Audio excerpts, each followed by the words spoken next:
Hi folks! Thanks for joining us on this video. If you're new here, I'm Willie. And I'm Sarah. We're a musician and artist who escaped suburbia and now live in a nearly 200-year-old cottage on the Isle of Skye in the Scottish Highlands with our dogs, Jack Spaniels, and the newest member of our clan, puppy Nori. This week we take a look at the charred aftermath of the recent fires that lit up the night sky across the island. Were the wildfires spreading out of control, and just how close did they get to towns, villages and people's homes? Plus, I boldly go after another close wildlife encounter, but did I find what I expected? And we tackle more jobs on Yolanda, our Landrover Defender, that, as always, end up not being as straightforward as we'd hoped. Join us as we continue. Living the Skye Life.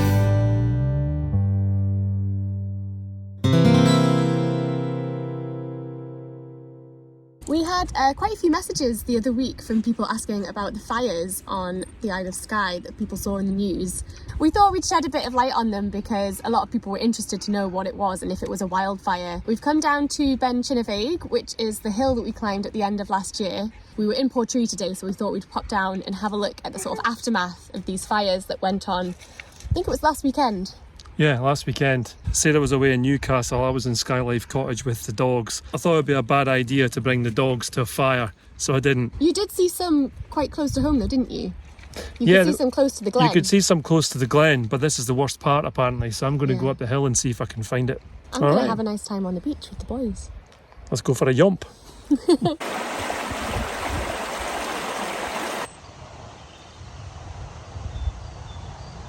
So just to clarify what's going on here, I'm walking up another hill while Sarah relaxes at the bottom on the beach with the dogs on a nice sunny day. And the reason for this is that I fly the drone because I learned how to do it. How much do I wish that I hadn't done that and Sarah had learned how to fly the drone, then I would be on the beach with the dogs. But no, Willie has to learn to fly the drone. Oh, the penance. Sarah wouldn't want to be here anyway. The cake cupboard is empty. There's no cake today. There they are on the beach. I'm not sure if it was these houses, but some houses around here were actually evacuated because of the fires. So far I can't see any scorched heather. So far. Okay, I can see the contrast now. This hill here, this side's all burnt, this side isn't. I'll get a bit closer and show you, and I'll also show you how far away we are from the houses. That's where the burning ends. Let's spin you round. The houses are there. So you can see why they evacuated. I'm right on the edge of where the fire was. You can clearly see where it's burned. And it's right up on top of that hill as well. Up there, right round, and I assume over the top.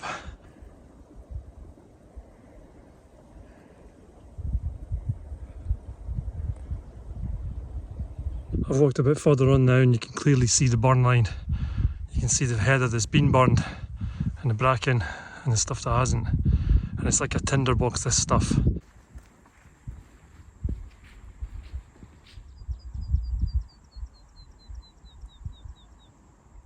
Hi folks! We have partnered up with Wild again in this video because we're now both using their refillable deodorant. It's so nice to see our little personalised cases next to each other in the bathroom cabinet. It is quite sweet. They've sent us some of their new scents to have a try of, including 2 which are in the sensitive range, which is great because that's what I use. First up, Rainforest Oasis is giving me sort of this kind of vibe. And also 90s Britpop.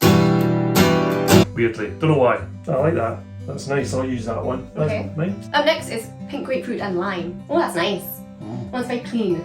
It's quite zingy, I think it's more you than me, that one. Maybe. This one is elderflower and watermelon spritz. Now, I like elderflower. I'm not very sure about watermelon spritz. This is a sensitive one, so this is mine. Okay. Oh no, that's my favourite actually. That smells good, eh? It's delicate. It's not too strong. You know what I like about them as well, apart from the fact that you feel really clean when you put them on? I wear black t-shirts a lot. I used to get this like build up of like white stuff. I don't know if it's the like white marks. aluminium. Yeah. Maybe it's the aluminium, yeah. And other deodorants, but these don't have aluminium. So it means that I'm not wrecking all my t-shirts. We've also been using the shower gel and that has got the seal of approval. It gives a real lather because other stuff that we've had in the past, either it's just far too soapy, or it isn't enough. If you've watched our videos for a while, you know we really are trying to cut down on our single-use plastic, especially with living right on the seashore. We see all the plastic waste that gets washed up on the shore. Yeah, very often we see, you know, spray bottles and things like that on the beach and plastic bottles. It's not cool. All the wild refills can be sent out to you by post, and they all come in compostable packaging, which we really love. That includes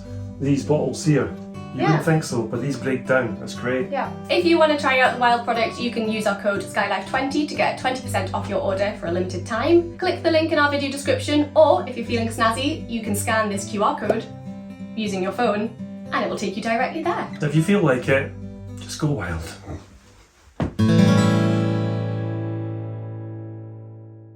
Since I put the new bracket on the back of the Land Rover, now I need to put a new wheel on there as well. So I got the wheel already, my mate Chris sorted that out for me, and also ordered the tyre, so the tyre's here now too. So now I'm going to attempt to put this tyre onto the wheel using a pair of old boots, very important, a can of WD-40, a ratchet strap, and a bicycle pump. Is it possible? Well, I guess we're about to find out. My idea was to pop the wheel into the tyre with some brute force, a couple of screwdrivers and a good spray of WD-40 to help get it in there. All that actually happened was it got stuck. I'm all red in the face and out of puff now, and I didn't get the tyre on, and I can't get it off either. So I wonder what plan B will be. Some heroes don't wear capes. Richard has come to save me. Again! Rescue again. Yep, here he is. Cheers, man. Much appreciated, as always. So this is how it's done properly, folks. I'll show you again how it's done, right? They'll show me again, and this time we'll pay more attention. My original plan to put the ratchet strap around the perimeter of the tyre and then inflate it, which was meant to ease the bead of the tyre onto the edge of the wheel's rim, was quickly ruled out by Richard. Instead, once the tyre was on the wheel, we just inflated it. Before popping it on the back of Yolanda. Job done. You want to FG? What's that? I should have known. Right, nice one, man. Thanks very much. I was struggling there. In fact, it was pretty tough, that tyre, wasn't it? Nah, it's only tough because we didn't have the right tools. Well, that's one thing. I'd probably have to invest in some tyre irons there. Anyway, thanks again, man. Appreciate it. You can always borrow my ones anyway, so. Cool. Thanks. Catch you later.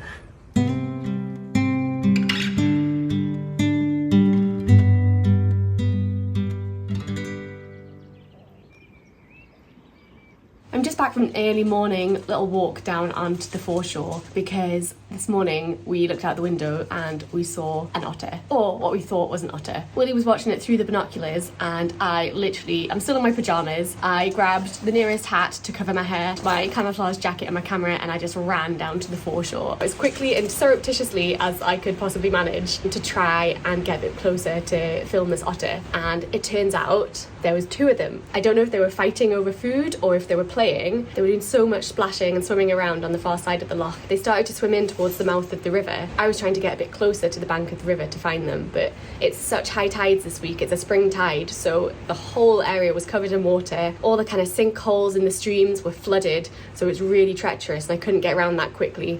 And by the time I got round, they'd sort of headed back out again. I did get some footage, I think, so let's have a look and see what I managed to capture. Sarah is off looking for the otters that we've just spotted on the other side in her camo gear. Actually, it's my camo gear, not her camo gear. Let's hope she gets some pictures. She's gonna have to get a bit closer than that though. There are actually two of them, and you might not be able to see on here. They're heading towards the mouth of the river. The camera's not really picking that out too well. You just about see the commotion in the water. That's what Sarah's trying to get close to, I think. They've moved over to slightly this side of the mouth of the river now. Sorry, the camera work, it's miles away. But they were splashing around a second ago. There you go. I don't know whether they've caught something or if they're just splashing around having fun.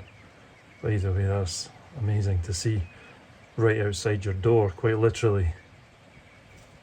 Look at the splashing. Trying to hold that steady. It's not easy at that zoom, especially with a cup of coffee inside you.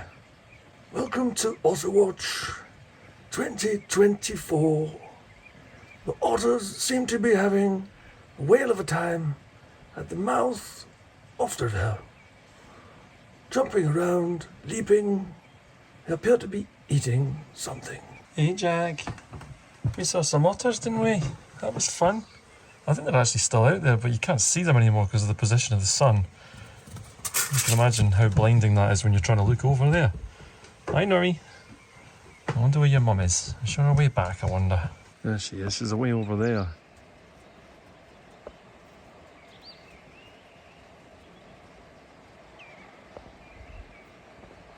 Just about make it out there, walking over there in front of those horses. She's intrepid, is that woman, to see her quarry.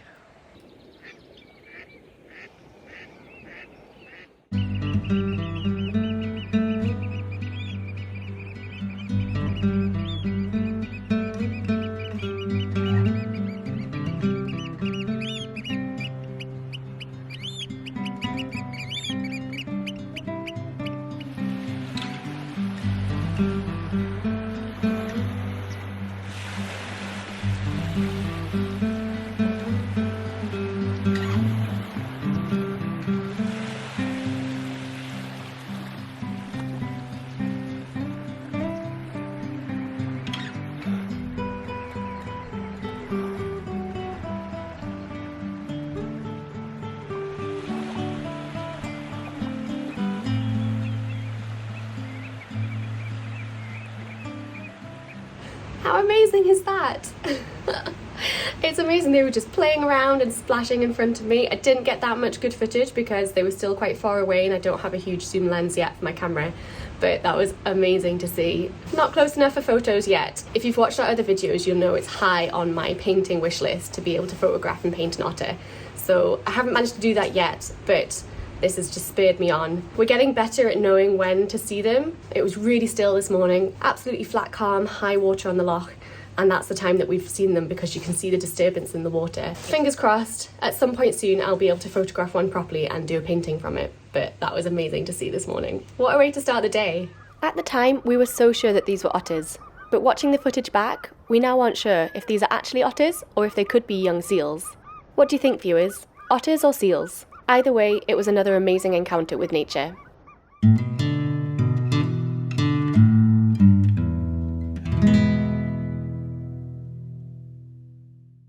Hello, I'm out in the shed and I've got one of these. And what this is a 7-pin plug for the trailer board for the Land Rover and the trailer.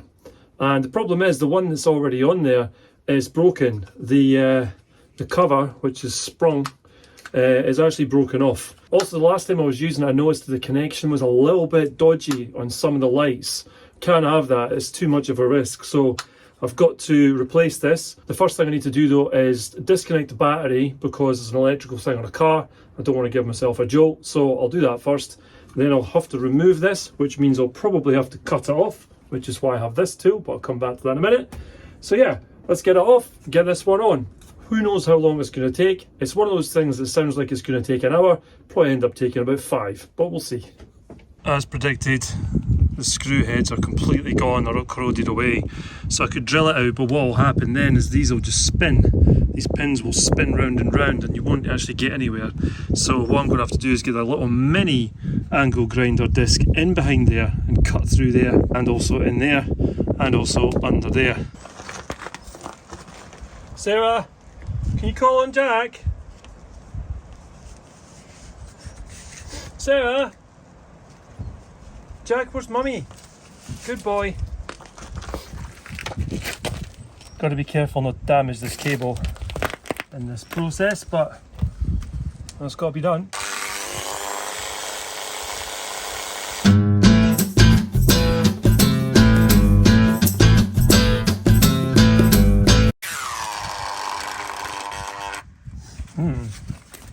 That's not a good noise.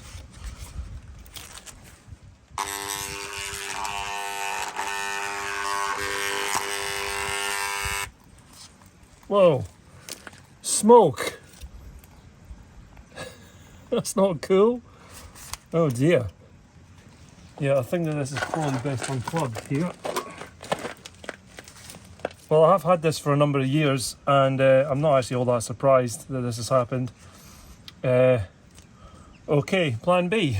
Well, I didn't see that coming, but now I'm going to try and drill it out. If that doesn't work, I'm going to somehow have to get in there with a mini hacksaw blade and just poke about and try and cut it that way, but that would take a long time, so I'm hoping that drilling works. See the rust on the end of that drill. I think this is going to work actually.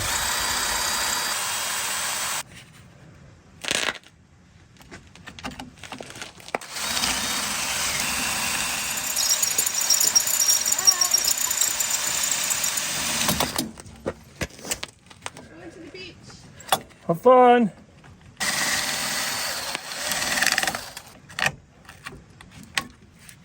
Someone has filled the back of this with silicone sealant, which means that I'm going to have to somehow get all that off to get to the cables inside there.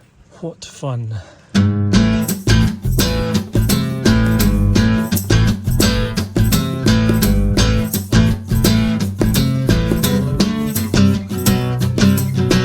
That cable isn't even connected, it was just touching. Right, look at that. Nice. And this is what was around it. This horrible manky old silicone. Right, so I've got all that silicone off.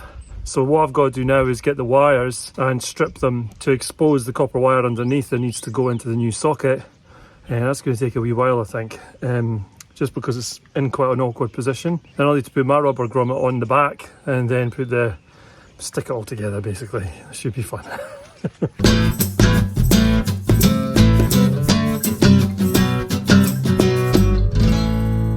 That's the wires all exposed now.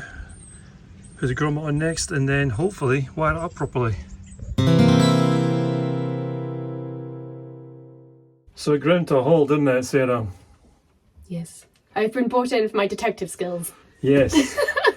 So this is the one that I cut off. What we didn't realise is that there's a standard diagram online, but it's single coloured wires, and all these wires are double coloured wires. So I went online and had a really good look around, so did you, eh? We looked on YouTube, I even went to a Landrover Defender forum on Facebook and whatnot. It's not like a Landrover Defender different wiring, it's our Landrover Defender. It's our one, yeah, specifically. So Sarah's done a bit of detective work and looked at the remnants of the bits of wire which you can hardly see, but somehow she's managed to work them all out. So I can go and put it on again. We think. We think. We hope. We hope. But we'll test them all before we move the car, so let's try it. Let's just put it on and see what happens. Wish us luck. This is the standard diagram. It makes absolutely no sense to these wires. They're all two-tone wires as opposed to the solid colours here. So what Sarah's done hopefully will work, and we won't find out until we do it, so let's do it.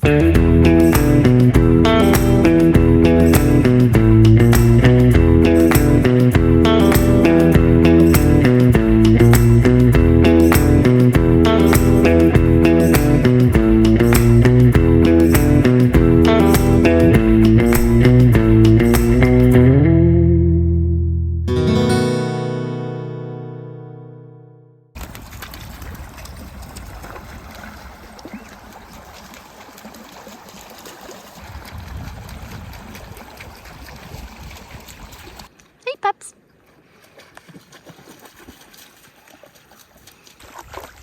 There he is. If you're wondering why we didn't just take the dogs up there today, there's no danger from fire because it's been raining loads and the fire brigade put out the fires over a week ago. But we've already done Nori's 2 25-minute walks today, so to take him up the hill would just be a bit too much for him because he's still quite young. He's only 5 months. So letting them have a run around on the beach was the better option. It's not bad for me. I've just been sunning myself. And I've been looking at all the little bits of pottery. So if you're ever on the beach and you see little pieces of pottery, it's always worth turning them over because they might have a maker's mark or the name of a house or a pub or just a nice pattern on them. The mudlarking habits run strong still. Just found this on the beach. Would have said Arbroath, which is on the east coast. An old bottle, early 1920s. You going for a swim, Nori? that's nice. Don't eat the seaweed. The lip of a marmalade jar. Again, 1920s. Probably came from one of the houses in the settlement here. Ironically, I think that's a modern day marmalade jar lid.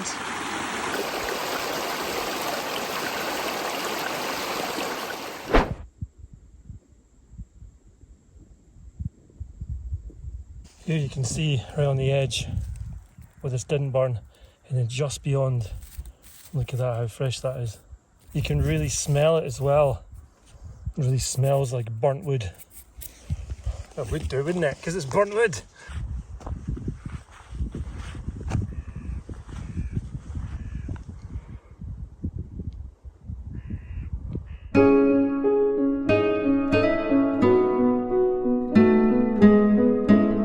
With its reputation for wet weather, you'd be forgiven for thinking that wildfires aren't such a big problem in Scotland. However, in dry spells, this is something which can be a huge danger, especially across the Highlands, with wide open moorland providing lots of heather and bracken to act as kindling. Most wildfires in the summer start out as a bonfire or barbecue, but at this time in early spring, they can be the result of a planned fire known as Muirburn. Muirburn is the controlled burning of heather across large swathes of land, a traditional technique which aims to encourage new growth of the vegetation to provide food for livestock or cover for grouse. There is some controversy surrounding the practice, and it is strictly controlled by the Muirburn Code, which states where and when the burning can take place. Those who are in favour of it say that a responsibly controlled burn has a positive impact on the moorland, encouraging new growth and actually reducing the risk of wildfire spreading by creating fire breaks. However, there are also growing concerns over the environmental impact of the burning, especially on native wildlife habitats and the peat that stores carbon, as well as the potential for them to spread out of control. The fire here on Ben Chinnaveig was one of many Muirburns that took place over the same weekend in March. They were all monitored and put out with the help of the fire service. Here on Skye, the fire service is made up entirely of retained firefighters, meaning that they all take on those duties in addition to their day jobs, so there are no full-time firefighters on the island. The Muirburn can be a shocking and sometimes scary sight, especially for those who are unaware of the practice. There is something to be said for upholding traditional farming methods, but they are under constant research and evaluation. In the last few weeks, the restrictions around Muirburn have been tightened even more, so now anyone carrying out the practice must apply for an individual licence to do so. So there you go. That is what happens when a fire gets out of hand on these hills, which is why you've got to be very careful. I know this one was started intentionally, and I know it was agricultural, and stuff goes wrong sometimes, and that's that. And, you know, accidents happen, but if anyone wants to come up here and light a cigarette and then think about throwing it into the undergrowth, well, this is why not to as well, because it would do exactly the same thing. So yeah, I guess just be careful and respect the land all around you, and just have a great time, but wisely.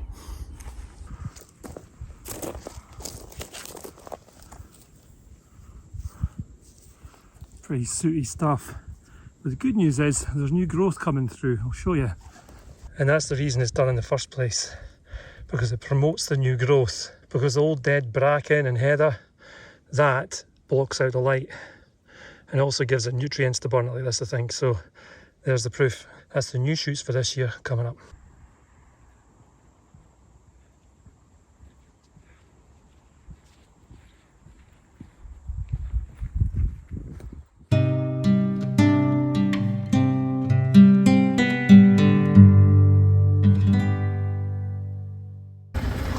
Is flashing, and it's not Willie. Lights are working. Another thing. How's the lights are working fine? Can you check the other ones? Indicator left. Yep. Indicator right. Yep. Willie. Yep. How's it going? Yep. Yay! Give me a hug, show you people. My partner. Sarah saves the day. I couldn't have seen that. My eyes aren't good enough to see the little ends of cable that was left over. That's amazing. That's all working, so I can assemble it all and fit it to the car. And it's not even dark yet. Where would he be without me, huh? Before I fit it back on, I'm going to put that. I'm going to put some tape, electrical tape, around the end of the grommet, which it probably doesn't need, but better safe than sorry.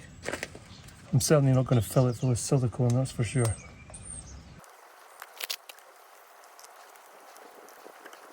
Nice and neat.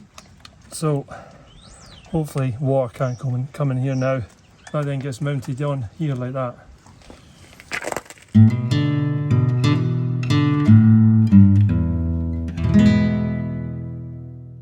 Well, as predicted, it ended up taking a lot longer than I thought.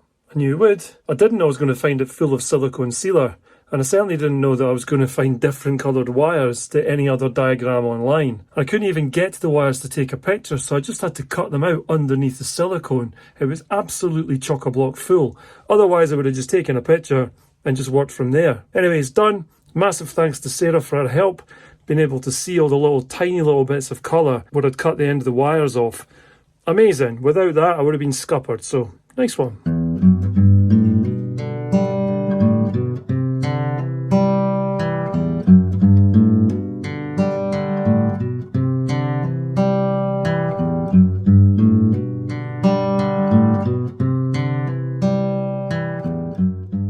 As always folks, thank you so much for watching our video. We really hope you enjoyed it, and if you did, please do leave us a like, a comment or subscribe to our channel if you don't already. It's free to do and it really helps us out. It certainly does. If you did enjoy the video and you'd like to support the channel further, you can do so over on Ko-fi. You can buy us a coffee or the dogs a wee treat, and what I really mean is you can help the channel out with the running costs and get the dogs a wee treat. Or if you want to help us out more long term, you can join our amazing community over on Patreon where you get extra content for helping us out each month. If you would like to encourage our creative endeavours, you can go to Sarah's Etsy store for her art or my Bandcamp page for my music. And remember, if you want to get 20% off any wild products, you can go to their website using this QR code, hopefully. The link to their website and all of our pages are in the video description below. Thanks for watching, and we will see you next week. Back by popular Desire? Back by popular demand. It's back. They loved that one, didn't you? We're leaving our suburban life, moving over the sea to Skye. Are we chasing a dream? I guess in time we will see, when we're living the Skye life. Living the Skye life. Where you get extra content. We thought we'd shed a bit of light on them just because people... Shed a bit of light on a fire. I was wondering if you were going to pick on that. If you'd like to encourage our no, personal. What? I don't know where I was going with that. Because I'm a sensitive weasel. Weasel? Weasel? You're a sensitive weasel. If you've watched our other videos, you'll know it's... Oh my god. Crazy Nori. If you'd like to encourage our creative, dynamic... Endeavours? I'm a sensitive weasel.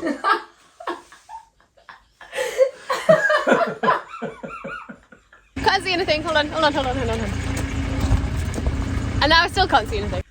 I'm a sensitive weasel. I'm a mad ferret. I am merely a tool for others' enjoyment. Or merely a tool. The link to their page and all of our pages is... The link to their website... Shush. Oh, whoa. You can find... Okay, right, great. Click here to subscribe to live in the Skye life. Click here to go back to the start of our adventures with our very first episode.